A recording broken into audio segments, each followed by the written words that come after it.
Nasa garden kami na pasto ngayon at siya kanina ay nanguha ng luya. At sinubukan ko na tingnan ko yung kanyang hinukay ng luya. Nakita ko marami pa nagngiti. At ito nga, may nakuha pa nga ako. Oh. Marami pang nagngiti. At ating subukan naman, gamitin ulit natin itong ating asarol. Ayan. Naku, talaga isang kumpul. Oh. Eh. Oh. Ang ganda na merong gamit. Oh. Pero mas maganda ito. Yeah. Yeah. Oh. Talaga naman, nakuha pa tayo.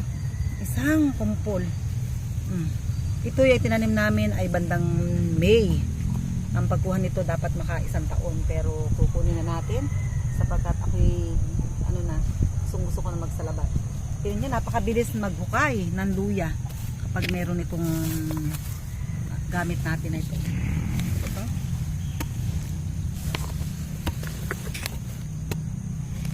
Aba. Natamaan siya doon, oh. Nakakatuwa talaga pag nagtanim tayo ng maliit lamang na luya, biro mo, mag-aani tayo ng ganito kalaki. At ang pagpe-preserve daw ng ating luya, ngayon ay maulan. Nagmura ba ngayon ang luya, di? Mahal pa rin ang luya ngayon, pero pag mura ang luya, subukan ng ito ay tabunan lamang ng damit at ito ay hindi mangungulubot. Kaya ang ganda ng aming kaluyahan. Subukan natin ito pa isa. Iba talaga yung meron lilik, oh, pagkalinis pa, oh. Magalinis pa na itong ating halaman.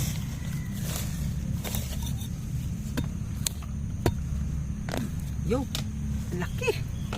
Di, ang dami pang inahin dito, oh. Binaligtad na.